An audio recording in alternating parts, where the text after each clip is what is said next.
नमस्कार बंधुरा आज आमी आपनादेर पारफेक्ट भावे दूध पुली पिठा तैरी करे देखाबो। तार जन्य एखाने एकटा पात्रे आमी एक बाटी परिमाण चालेर गुঁড়ো निये निয়েছি। এখন আসুন আমি কিভাবে এই পারফেক্ট দুধ পুলি পিঠা তৈরি করি। প্লিজ বন্ধুরা একটা লাইক দিয়ে ভিডিওটি ফুল ওয়াচ করুন।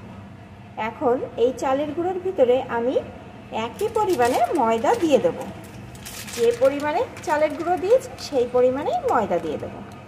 তাহলে এই পিঠাটা ফাটবে না আর খুব নরম থাকবে। দুদিনও যদি আপনারা ঘরে রেখে দেন একদম শক্ত হবে না। এখন চালের গুঁড়ো আর ময়দাটা ভালো করে মিশিয়ে নেব।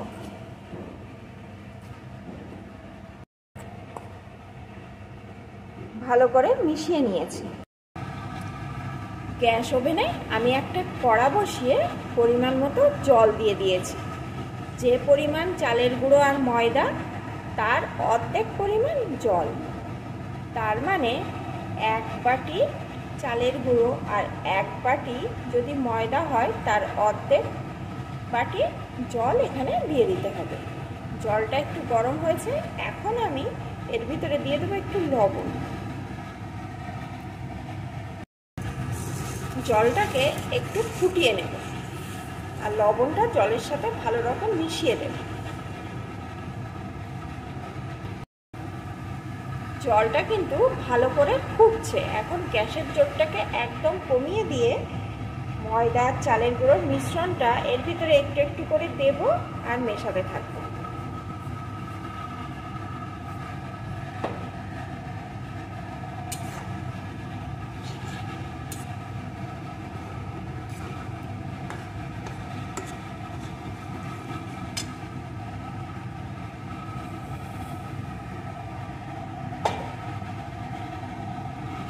অল্প আছে এইভাবে নাড়িয়ে নাড়িয়ে ভালো করে মিশিয়ে নেব। জলের সাথে ভালো করে মিশিয়ে নিয়েছি। এখন একটা পাত্রে এটা নামিয়ে নেব। একটা পাত্রে নামিয়ে নিয়েছি। এখন এটা ঠান্ডা হওয়ার পর যেমন আটা মাখে তেমনভাবে হাতের সাহায্যে সুন্দর করে মেখে নিতে হবে। এটা কিন্তু পুরোপুরি ঠান্ডা হলে হবে না, একটু গরম থাকতে থাকতে মেখে নিতে হবে। একই কড়ার ভিতরে আমি নারকেল কোড়া দিয়ে দিয়েছি। এখানে আমার দুটো মিডিয়াম সাইজের নারকেল কোড়া আছে। এই নারকেল কোড়ার ভিতরে দিয়ে দেবো এক প্যাকেট 10 টাকার গুঁড়ো দুধ।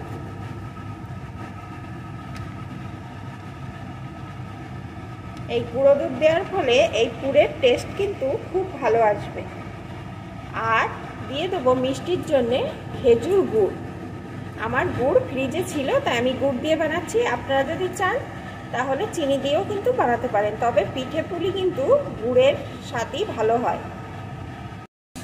এখন এইভাবে নেড়ে নেড়ে আমি পুরটা তৈরি করে নেব।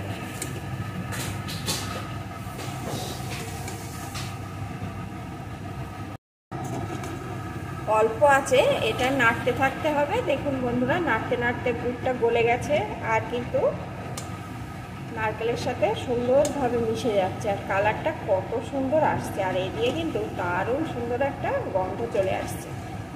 এখন এইভাবে নেড়ে নেড়ে এই যে দুধ থেকে যে জল বেরিয়েছে আর নারকেল থেকে যে দুধ বেরিয়েছে এটাকে পুরোপুরিভাবে শুকিয়ে নেব।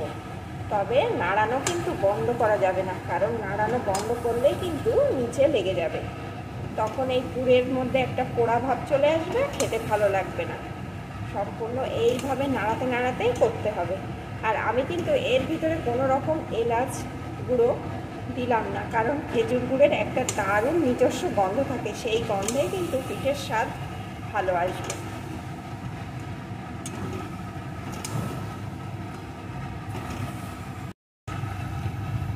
মিডিয়াম টু লো আছে বেশ কিছুক্ষণ আমি নাড়িয়ে নিয়েছি।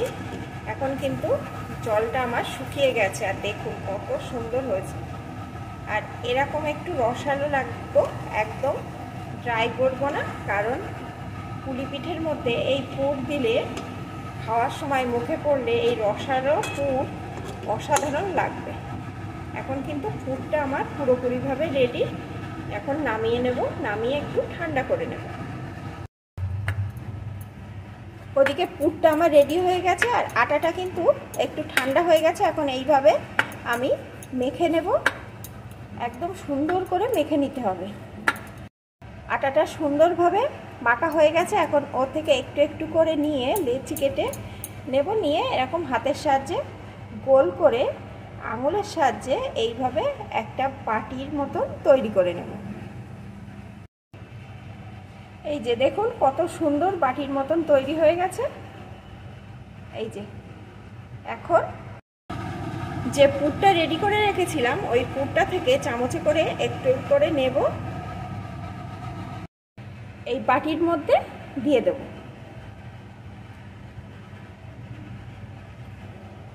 এইবার আঙুলের সাহায্যে পাশটা মুড়ে দেব।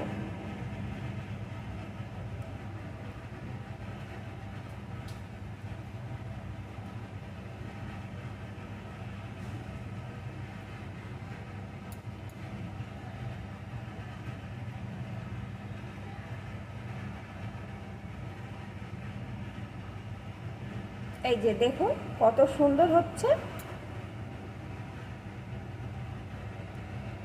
এই যে এইভাবে আমি বাকিগুলো সব তৈরি করে নেব, আপনারা কিন্তু সাথেই থাকুন। সবগুলো এখানে আমার তৈরি করে নেওয়া হয়ে গেছে। দেখুন বন্ধুরা কত সুন্দর হয়েছে, একদম ফুলের মতন দেখাচ্ছে। আর এদিকে আমি সেই একই কড়ার ভিতরে দুধ বসিয়ে দিয়েছি। এখানে কিন্তু আমার 1 লিটার মতন দুধ আছে, আর একই কড়ার ভিতরে দিয়েছি কারণ এর ভিতরে যে নারকেলের পুরটা তৈরি করেছি ওই পুরটা একটু একটু লেগে আছে। এর ভিতরে করলে এই দুধের সাথে এই পুরটা যে একটু একটু আছে সেটাও মিশে যাবে, আর এটা খেতে কিন্তু খুব ভালো লাগবে। এখন দুধটাকে একটু জাল করে নেব।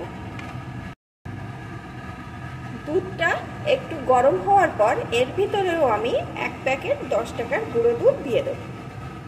দুধটা বেশি গরম হলে কিন্তু দেওয়া যাবে না, অল্প গরম হলেই দিয়ে দিতে হবে, তাহলে এই গুঁড়ো দুধটা ভালো রকমভাবে এই দুধের সাথে মিশে যাবে। এখন এইভাবে নাড়িয়ে নাড়িয়ে এই গুঁড়ো দুধটা মিশিয়ে নেব, আর এই দুধটাকে বেশ কিছুক্ষণ জাল করে একটু ঘন করে নেব।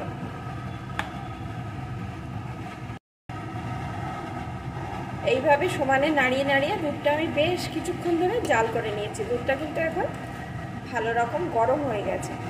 এখন আমি মিষ্টির জন্য এর ভিতরে দিয়ে দেবো পরিমাণ মতো খেজুর গুড়। গুড়টা দিয়েও এইভাবে নাড়িয়ে আরও কিছুক্ষণ জাল করে নেব, তাহলে গুড়টা দুধের সাথে সম্পূর্ণ মিশে যাবে। গুড় দেওয়ার পরেও আমি এইভাবে নাড়িয়ে জাল করে নিয়েছি। গুড়টা কিন্তু দুধের সাথে ভালো রকম মিশে গেছে। এখন আমি পিঠেগুলোকে এর ভিতরে দিয়ে দেব।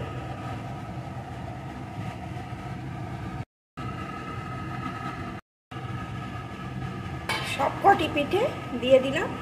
এখন আমি কিছুক্ষণ ফুটিয়ে নেব।